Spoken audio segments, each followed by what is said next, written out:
베체스터 연합교회 성도 여러분, 지난밤에도 평안히 주무셨을 줄로 믿고 감사드립니다. 오늘은 9월 15일이 되어지네요. 화요일입니다. 지난번에 로마서 11장까지 제가 말씀을 나눴고요. 그리고 지난 금요일부터는 우리 이준영 목사님께서 예레미야서를 강의하시게 되어져 있고, 저는 로마서를 계속 해나가도록 하겠습니다. 오늘은 로마서 12장 1절과 2절의 말씀 나누겠습니다. 전에 말씀드렸듯이 로마서는 크게 두 부분으로 나뉘어 있습니다. 사실 로마서뿐만 아니라 대부분의 바울 서신은 일반적으로 크게 두 부분으로 나뉩니다. 앞부분은 늘 교리적인 내용을 담고 있고요. 그리고 뒷부분은 실천적인 내용을 담고 있습니다. 말하자면은 앞부분에는 우리는 무엇을 믿느냐라는 내용을 담고 있다라고 하면은 그 다음에는 그래서 이제 우리는 어떻게 살아야 하느냐라는 그런 삶의 실천적인 내용을 담고 있다라고 하면 되겠습니다. 로마서도 같은 구조로 되어 있습니다. 사도 바울은 11장까지 구원과 은혜라는 교리적인 내용을 다루었습니다. 그리고 오늘 12장부터는 믿는 자의 삶을 다루는 실천적인 내용이 됩니다. 이 실천적인 내용을 시작하면서 사도 바울은 1절과 2절에서 결론부터 이야기를 하며 시작을 합니다. 하나님이 기뻐하시는 거룩한 산 제사로 드려져라 라는 말씀을 하십니다. 구원받은 하나님의 백성이고 은혜로 살아가게 되었으니 이제는 다른 염려하지 말고 삶에서 하나님의 기쁨이 되는데 신경 쓰고 세상 사람들 앞에서 거룩을 드러내라 라는 말씀이 되어집니다. 산제사라고 하면은 그 당시의 제사, 그 죽은 제물을 드리는 것과 대조를 이루게 하기 위하여서 의도적으로 표현한 것이 되죠. 이스라엘 백성들이 드렸던 구약 시대의 제사는 드려지는 제물에 그 제사인의 손이 얹어져서 자신과 동일화를 이룹니다. 그런 후에 자신의 죄를 대신해서 그 손을 얹은 제물을 자신이 죽입니다. 즉 자신은 다시 그런 죄에서 죄를 짓지 않겠다. 나는 이제 그런 죄에 대해서 죽었다라는 의미와 고백이 담겨 있는 것이죠. 그러면 제사장이 이 제물을 받아서 하나님 앞에 제사를 드립니다. 짐승의 죽음으로 전의 죄에 대한 속죄를 받는 것이죠. 그렇게 과거의 죄를 해결하는 방법을 통해서 거룩한 하나님과 다시 동행하게 되는 것을 추구하는 것이었습니다. 반면에 당시 로마의 헬라인들이 드렸던 제사는 거룩을 회복하기 위한 속죄의 의도는 전혀 없었죠. 단지 왕에게 바치는 조공의 성격이 강했습니다. 말하자면 제사인은 자신의 신에게 잘 봐주세요 라는 의미로 제물을 드렸던 것입니다. 앞으로 우리를 보호해주고 우리의 소원을 이루어 달라는 의미였죠. 흔히 말하는 구복적인 의미가 강한 제사였습니다. 그들의 제사에는 깨끗함이나 거룩함을 향한 내용은 담겨져 있지 않았죠.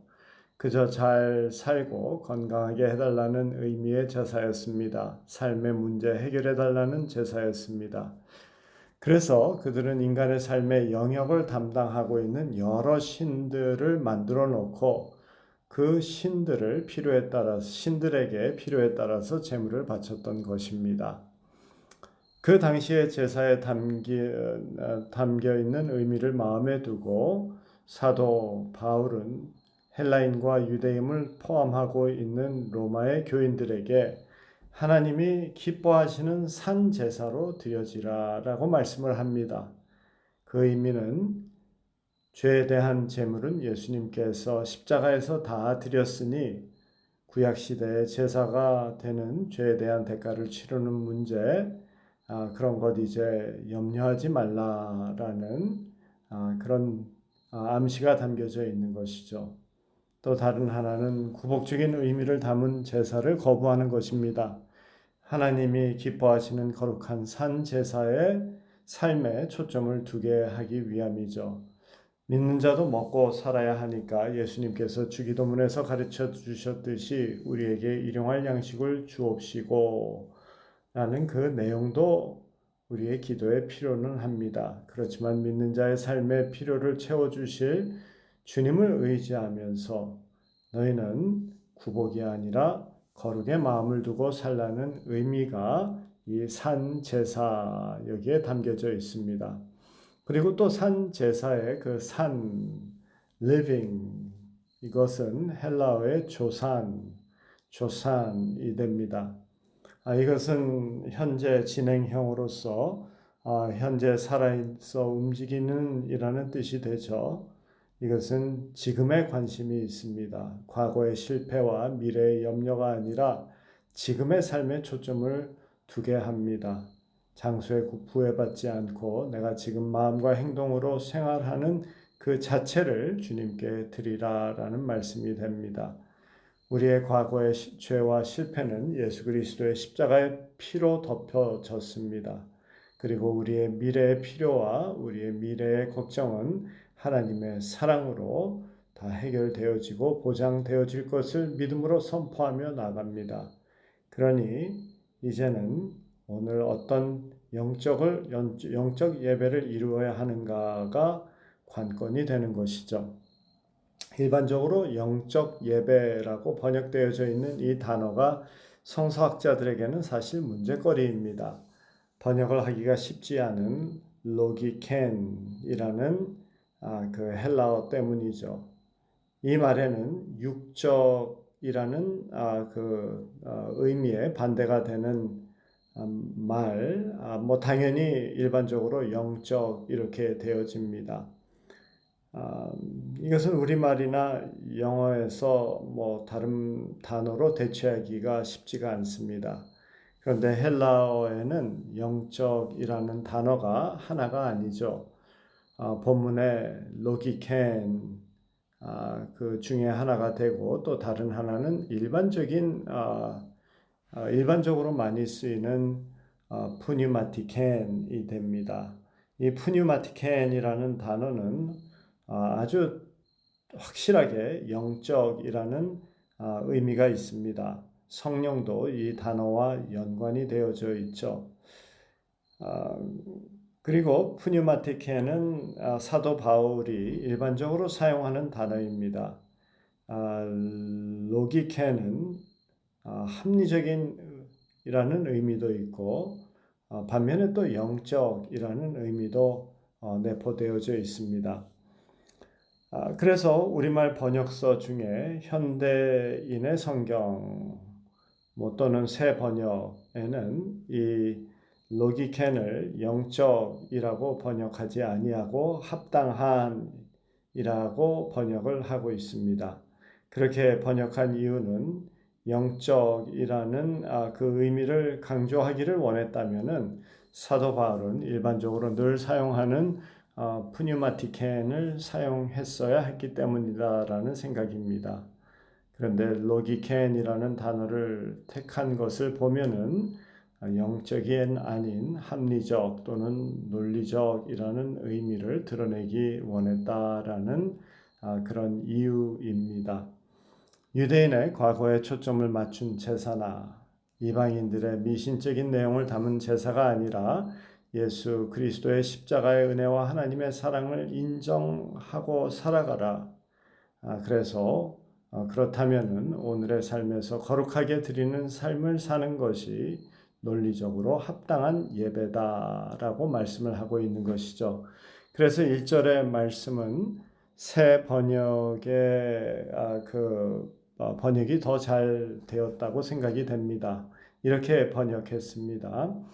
형제 자매 여러분, 그러므로 나는 하나님의 자비하심을 힘입어 여러분에게 권합니다.